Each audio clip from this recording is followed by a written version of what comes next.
In this video I'm going to disassemble this LED matrix and show you the insides and how it is built. If you're just interested in how it looks and what it does, then please click on the info card above to see the previous video. Because one of the corners broke when I dropped the matrix recently, it is sitting back on my workbench again, waiting for me to re-glue it. But this gives me an opportunity to show you the insides of the matrix. First, I remove the power supply, which also incorporates the microcontroller. The 3 wires I detach here are for 5 volts ground, as well as the data connection for all the LEDs. Problem is that all the components are sitting within the frame, which is glued together, so I can't open it back up.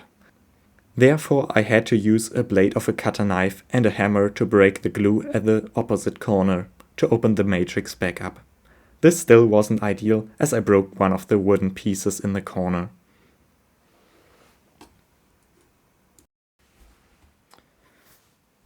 Now let's see what is inside. First I remove the frame, followed by the sheet of acrylic glass.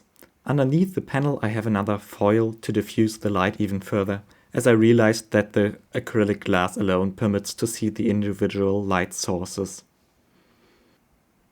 Underneath that I have a 3D printed grid that separates the pixels.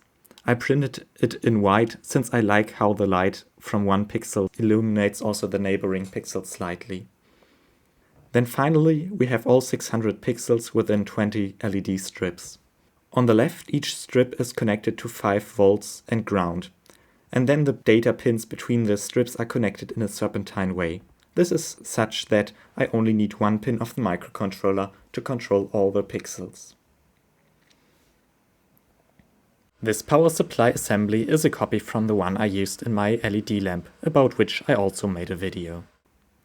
On the outside it has a switch to turn it on and off, 2 holes to reach the buttons on the microcontroller, and a USB plug to reprogram it. On the inside is the microcontroller itself, which also runs on the 5 volts provided by the power supply, as well as the wiring. One white cable comes from a power socket and the other one leads to the LED matrix.